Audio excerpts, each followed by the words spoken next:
Hey everybody, we got a really interesting and very expansive question from Robert VH in Munich. Robert VH wants to know, hi Matt, could you please explain how Google's ranking and website evaluation process works, starting with the crawling and analysis of a site, crawling timelines, frequencies, priorities, indexing, and filtering processes within the databases, etc.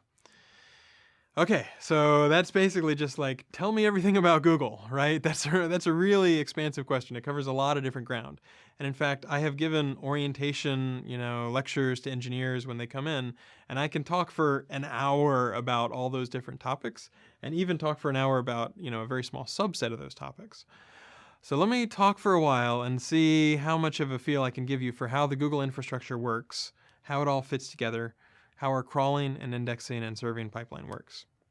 Let's dive right in.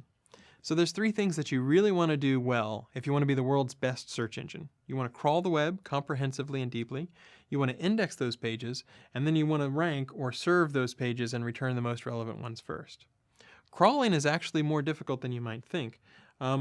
Whenever Google started, whenever I joined back in 2000, we didn't manage to crawl the web for something like 3 or 4 months, and we had to have a war room. But a good way to think about the mental model is we basically take PageRank as the primary determinant, and the more PageRank you have, that is, the more people who link to you, and the more reputable those people are, the more likely it is we're going to discover your page relatively early in the crawl. In fact, you could imagine crawling in strict PageRank order, and you'd get, the CNNs of the world, and the New York Times of the world, and the really, very high PageRank sites. And if you think about how things used to be, we used to crawl for 30 days.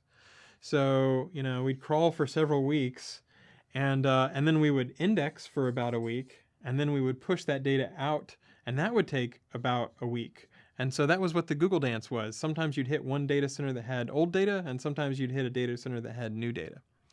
Now there's various interesting tricks that you can do. For example, after you've crawled for 30 days, you can imagine re-crawling the high PageRank guys so you can see if there's anything new or important that's hit on the CNN homepage. But for the most part, this is not fantastic, right? Because if you're trying to crawl the web and it takes you 30 days, you're going to be out of date. So eventually in like 2003, I believe, we switched as part of an update called Update Fritz to crawling a fairly interesting, significant chunk of the web every day. And so if you imagine breaking the web into a certain number of segments, you could imagine crawling that part of the web and refreshing it every night. And so at any given point, your index, your main base index, would only be so out of date, because then you'd loop back around and you'd refresh that. And that works very, very well. Instead of waiting for everything to finish, you're incrementally updating your index. And we've gotten even better over time. So at this point, we can get very, very fresh. Anytime we see updates, we can usually find them very quickly. And in the old days, you would have not just a main or a base index, but you could have what were called supplemental results, or the supplemental index. And that was something that we wouldn't crawl and refresh quite as often, but it was a lot more documents. And so you could almost imagine, having really fresh content, sort of a layer of our main index, and then, more documents that are not refreshed quite as often, but there's a lot more of them. So that's just a little bit about the crawl and how to crawl comprehensively. What you do then is you pass things around, and you basically say, okay, I have crawled a large fraction of the web, and within that web, you have, for example, one document. And indexing is basically taking things in word order. Let's just work through an example. Suppose you say Katy Perry, right? In a document, Katy Perry appears right next to each other. But what you want in an index is which documents does the word Katy appear in, and which documents does the word Perry appear in. So you might say Katy appears in documents 1 and 2 and 89 and 555 and 789. And Perry might appear in documents number 2 and 8 and 73 and 555 and 1000.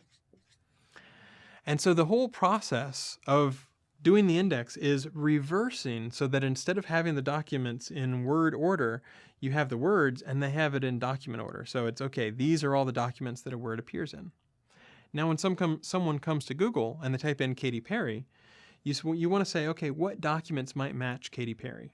Well, document 1 has Katy, but it doesn't have Perry, so it's out. Document number 2 has both Katy and Perry, so that's a possibility. Document 8 has Perry but not Katy. 89 and 73 are out because they don't have the right combination of words. 555 has both Katy and Perry, and then these two are also out. And so when someone comes to Google and they type in Chicken Little, Britney Spears, Matt Cutts, Katy Perry, whatever it is, we find the documents that we believe have those words, either on the page or maybe in backlinks in anchor text pointing to that document. Once you've done what's called document selection, you try to figure out how should you rank those. And that's really tricky. We use PageRank as well as over 200 other factors in our rankings to try to say, okay, maybe this document is really authoritative. It has a lot of reputation because it has a lot of PageRank, but it only has the word Perry once, and it just happens to have the word Katy somewhere else on the page. Whereas here's a document that has the word Katy and Perry right next to each other, so there's proximity, and it's got a lot of reputation. It's got a lot of links pointing to it. So we try to balance that off. You want to find reputable documents that are also about what the user typed in. And that's kind of the secret sauce, trying to figure out a way to combine those 200 different ranking signals in order to find the most relevant document. So at any given time, hundreds of millions of times a day, someone comes to Google, we try to find the closest data center to them, they type in something like Katy Perry, we send that query out to hundreds of different machines all at once, which look through their little tiny fraction of the web that we've indexed, and we find, okay, these are the documents that we think best match. All those machines return their matches, and we sort of say, okay, what's the creme de la creme? What's the needle in the haystack? What's the best page that matches this query across our entire index? And then we take that page and we try to show it with a useful snippet. So you show the keywords in the context of the document, and you get it all back in under half a second.